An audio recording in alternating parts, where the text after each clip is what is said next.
Welcome to another episode of the Prescription for Career Success mini podcast series. I'm Dr. Christy Taylor, career and executive coach and the founder of Work Solutions LLC. Today, we are diving into the top skills to develop in 2025 to stay competitive and elevate your career. The workplace is constantly evolving, and staying ahead means focusing on skills that matter most in today's job market. So, in this episode, we're going to look at some of the skills that will be in demand and how you can start building them today. In a fast changing world, upscaling is not optional. You have to continuously be in a cycle of continuous learning. Employers are looking for professionals who can adapt to new challenges and bring innovative solutions to the table. And by focusing on the right skills, you can position yourself as a valuable asset to any team or organization. Upskilling isn't just about keeping up, it's about setting yourself apart from the competition. I have several videos on my YouTube page. We talk about upskilling. And so in this mini podcast today, I'm going to give you 5 areas to focus on to upskill in 2025. We're going to be releasing all sorts of stuff soon. We have our Brace for Success course. You can use that course to upskill and introduce yourself to the topic of career branding. We have our mastermind group, but specifically skills that are going to help you with the job today and where you are now and to remain competitive.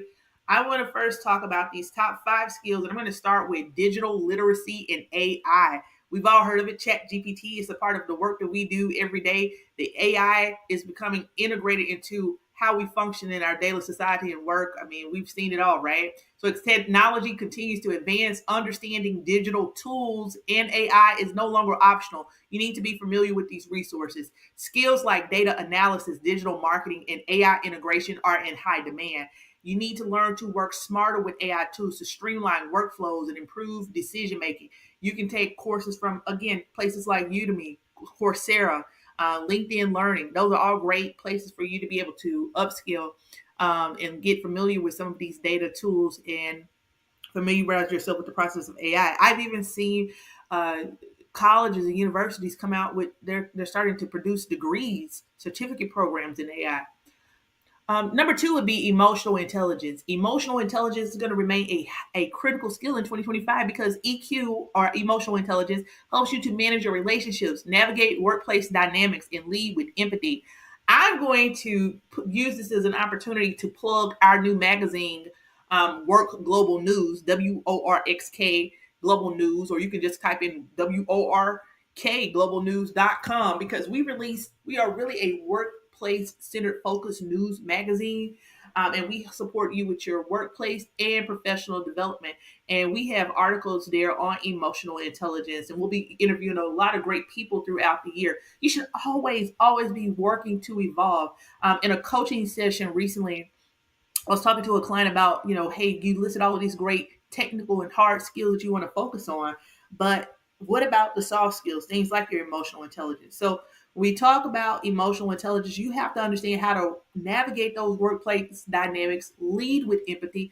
And this includes focusing on building your self-awareness, active listening, and your conflict resolution skills. There's all kinds of courses that you can take. On that, we at Work Solutions provide coaching and workshop facilitation on these type of topics.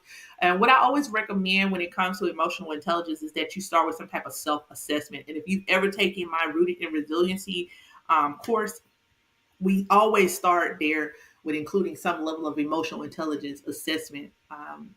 Because it's really important for you to know where your strengths and weaknesses are.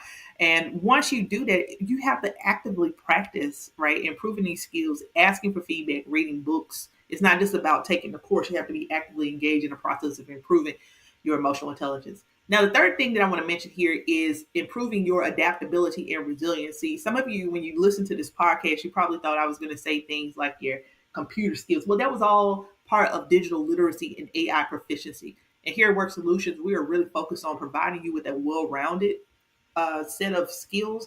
And so when we talk about digital literacy and AI proficiency, that's 1. 2 would be emotional intelligence, but 3 would be your adaptability and resilience. I always say you hear the shorter version of my mantra, which is the prescription for career success. But we like to say that we are the prescription for career and workplace resiliency as well. So being resilient and being able to adapt to constant change is important because employers value professionals who can adapt and bounce back quickly.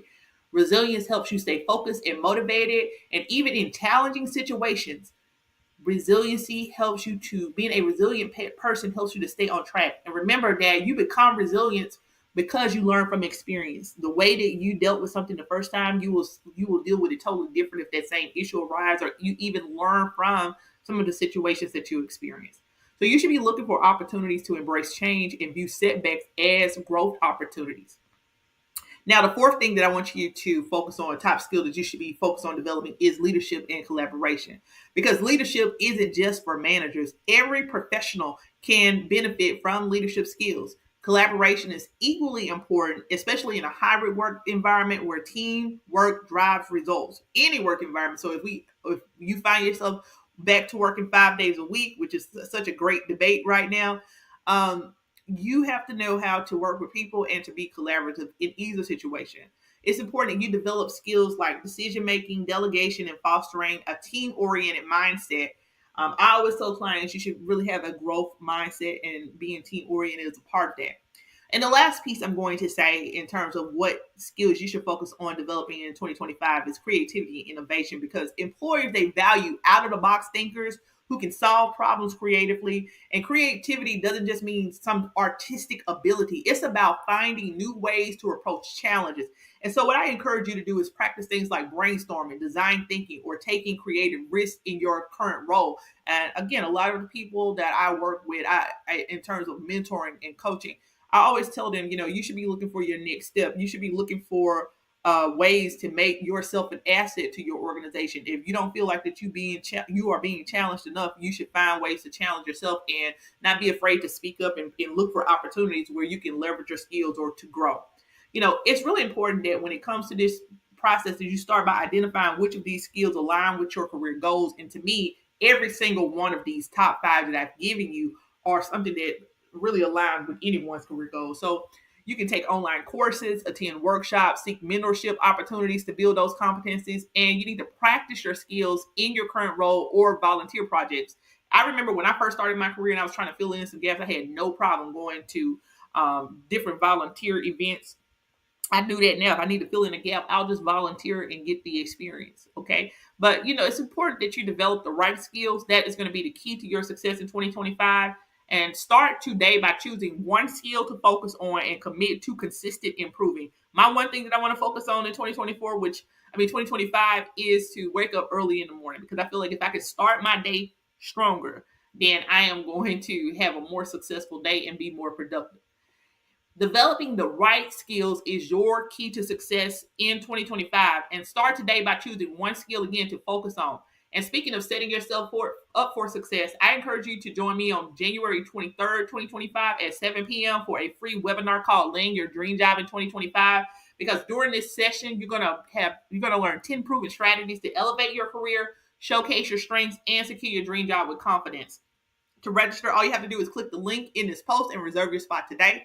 Thanks for tuning in to another episode of the Prescription for Career Success podcast. Remember that we also have our conference coming up in April, which you'll hear more about soon. I'll be dropping a book, The Prescription for Career Success, as well. So we're going to keep on doing this, keep on sharing great advice with you to help you get started strong and write your prescription for career success. Don't forget to sign up for the webinar. This is Dr. Taylor. I'm signing off. Have a great day.